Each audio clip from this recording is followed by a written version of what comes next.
I think the best was there was I had a manager at World Now at one point, and I remember sitting in a room, and I think I had a lot on my plate, and we were overwhelmed with work, and slammed as always. I feel like it can always be too much to do in what we're doing. But I remember being in a meeting, and I actually even remember where we were sitting in this room, in this particular conference room, and I said, no, we can't do that.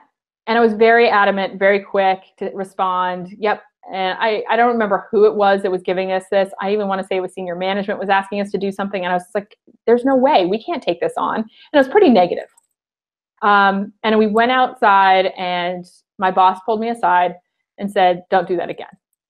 And essentially what he was saying, don't do that again, is he told me not to just say no, or not just to negatively respond, no, we can't do something.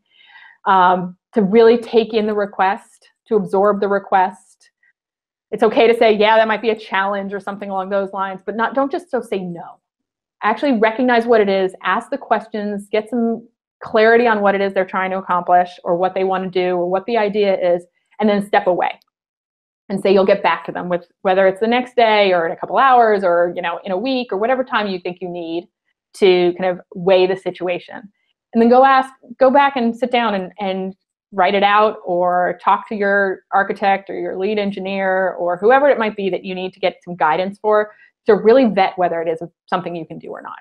And then you can come back and say, you know what, we can't do this, or we can do this, but with these stipulations. Or, you know what, we can't deliver exactly what you wanted, but we could deliver this, and will this meet your goal?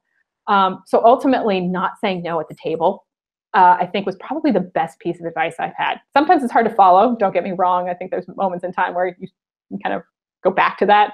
But I think at the end of the day, recognizing that you shouldn't just say no. You got to absorb and hear it. And because it comes down to the relationship.